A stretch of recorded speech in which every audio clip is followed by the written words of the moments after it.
Hi, Lonnie Mackley here. I just want to talk to you a little bit today about um, the danger of normalizing the abnormal. And the reason why this is important is because when we die and we stand before God, God will judge us based on what is normal. What I mean by that is what God, the person that created this whole place, the manufacturer of humans, is God. And so God determines what's normal or what's abnormal for us. Like when a car company creates a car, they put out a book and they say, well, this is normal and this is abnormal for the car.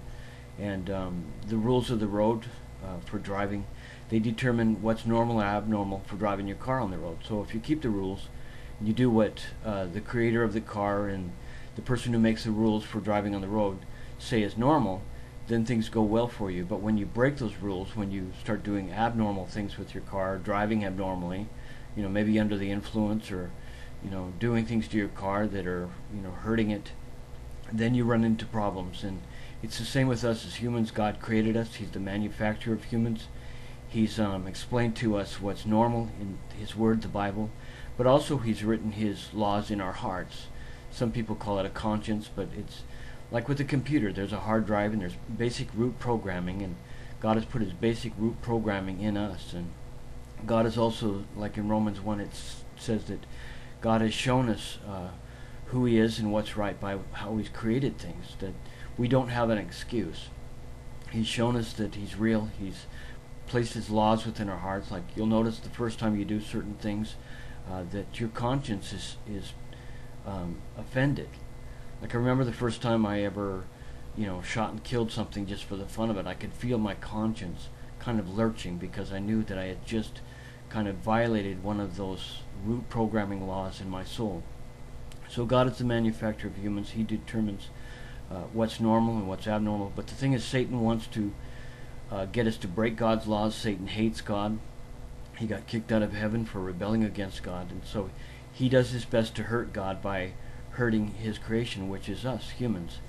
And what Satan does is he looks through the rule book or the manufacturer's law book, and he says, well, how can I get them to break these laws so I can hurt God? And so he starts by trying to create distrust in us. And that's what happened in the Garden of Eden, is Satan began to speak to Eve, and he says, well, does God really have your best interest in mind? When you eat this fruit, you're going to be just as smart as God. And so he tried to build distrust for God, and to try to get her to commit the abnormal, thinking it would benefit her.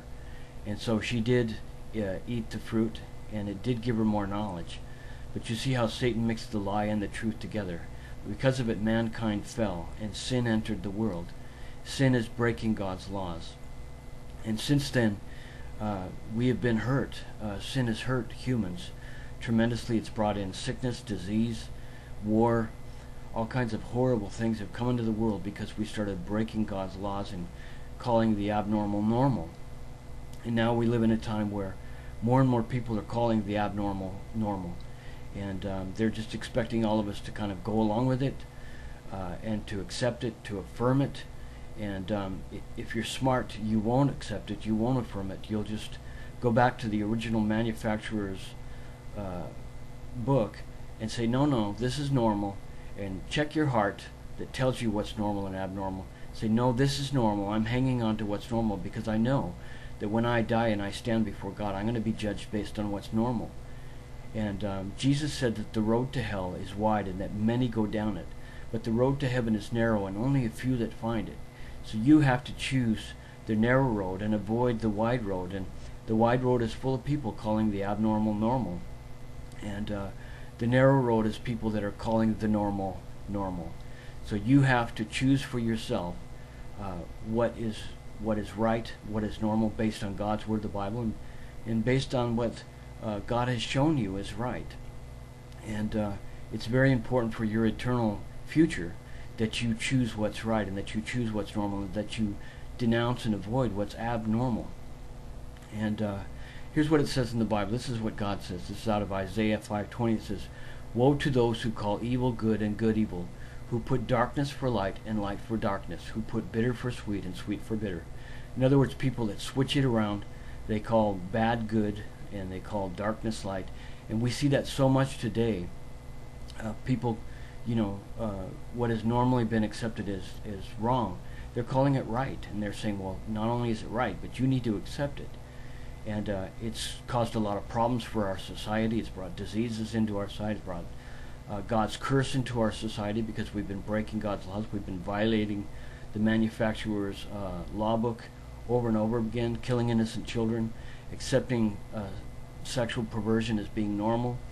All of these things bring a curse on our lives, and it brings a curse on our nations for it. And we're starting to experience these curses already, and it's just going to get worse if we keep violating God's laws and calling the abnormal normal.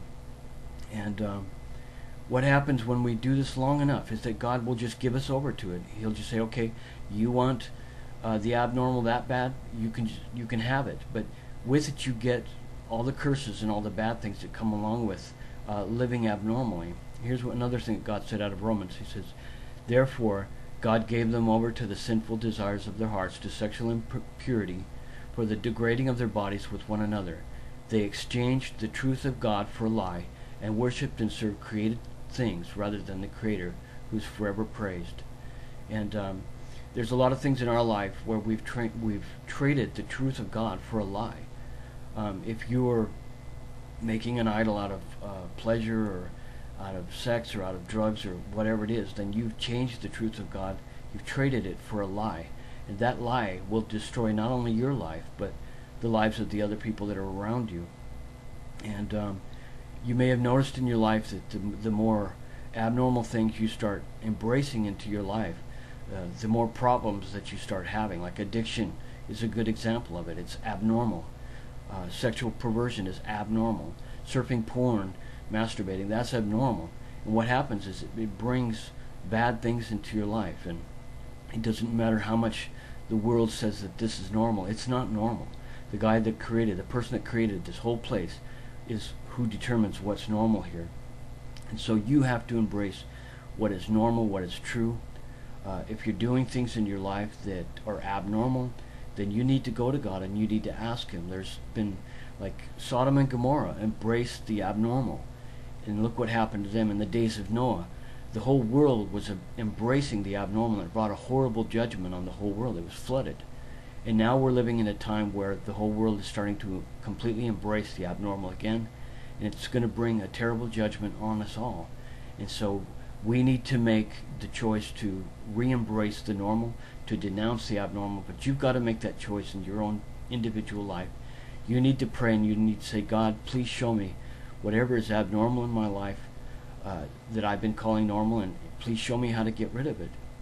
And God will show you that. And most of the times we already know. We know that there's things that are abnormal in our lives, and that it needs to go, but we feel that we need these things. And what is normal is to meet our needs through God, but we've learned to meet our needs through sin, through pleasure, those kinds of things, and that's abnormal. And so we need to reject that original lie that Satan threw at us, that we cannot trust God like he did with Eve. We need to say, no, I'm going to trust God. I'm going to trust God to meet my needs the normal way. And if you cannot meet your needs the normal way for whatever reason, then just understand you're not going to die from not meeting your needs. It's better, like Jesus said, do whatever you have to do to stay out of hell. Get extreme with it. Like, you may not think it's that extreme, and you can kind of bump around in life, but I'll tell you what, once you're standing before God during your judgment, you're going to wish that you had made more extreme decisions here to obey what's right and to walk in the normal. So I just want to encourage you that be willing to walk in the normal, no matter how many other people around you are walking in the abnormal, no matter what you see on the news, no matter how the world embraces perversion and abnormality. You walk in what is right, and you walk in the normal, and God will bless your life. God blesses people that walk in what is right, and He allows a curse to come upon people that embrace what is wrong and what is abnormal. So embrace the normal. If you got something abnormal going on in your life, ask God to help you with it, to get rid of it, and He will help you. And no matter how bad your perversion problem may be sexually, God can help you. He can turn it around with the truth, and you'll be able to trade the lie for the truth. Okay, bless you, my friend. I hope you have a wonderful day. Okay, bye-bye.